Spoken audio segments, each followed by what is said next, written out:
ఒకసారి ఇంటి పని కోసం వెళ్ళిన మీరు అక్కడికి వెళ్ళిన తర్వాత అసలు పని తెలిసిన తర్వాత ఏమనిపించింది?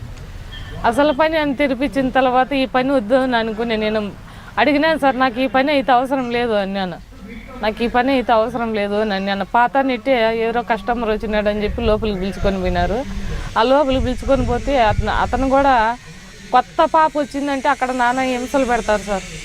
నానా హింసలు అంటే ఆ హింసలు చెప్పలేనంత హింసలు పెడతారు. కనీసం ఒంటి మీద ఒక నూలు గుడ్డ కూడా ఉన్నారు సార్. వాళ్ళు లోపలికి రూమ్లోకి పిలుచుకుపోయి మాకు నూలు గుడ్డ, మనము అమ్మ కడుపులేటి నుండి ఎట్లా పుట్టి బయటకు వస్తామో అట్లా ఇది చేస్తారు మాకు వాళ్ళు.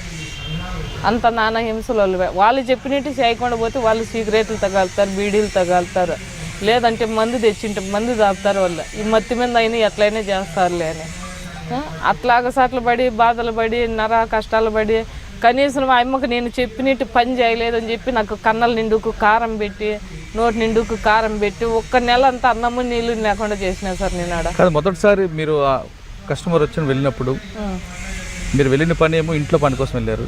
అక్కడ వెళ్ళిన తర్వాత ఈ కూపంలోకి దూరారు. అనుకోని ఘటనలో మీకు తెలియని సంగతి లేదు. వచ్చిన కస్టమర్ మీ పట్ల ఏ విధంగా ప్రవర్తించాడు ఫస్ట్ టైం మా కస్టమర్?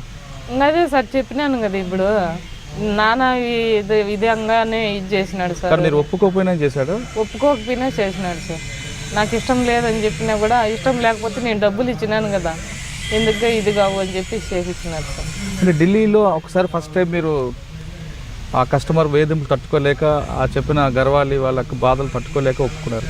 ఎలాంటి కస్టమర్లు వచ్చి వస్తుంటారు అంటే కొంతమంది వాళ్ళలో కూడా కొంత జనం మంచి వాళ్ళు ఉంటారు, కొంత జనము అరాచకం మంచిలు ఉంటారు, కొంత జనము ఇదిగా ఉండే మన కుటుంబంలో ఎట్లా ఉంటారు అట్లా వాళ్ళు ఉంటారు సార్. అట్లా కూడా ఉంటారు అక్కడ కూడా. అంటే రాక్షసులాగా ప్రవర్తిస్తారు కొంతమంది అంటారు. కొంత జనం రాక్షసుల మాదిరిగా ఇది అవుతారు సార్. కొంత జనం బాగుండోళ్ళు వస్తారు, కొంత జనం రౌడీలు అంటారు, గోండాలు అంటారు. అక్కడ వాళ్ళ తాగిపోయినా కూడా కష్టము అంటారు. అంటే రోజుకి ఎంతమంది దగ్గర వెళ్ళాలి? రోజుకు ఇంతమంది అని ఇది లేదు సార్. ఒకరని లేదు, ఇద్దరని లేదు, ముగ్గురని లేదు, నలుగురని లేదు.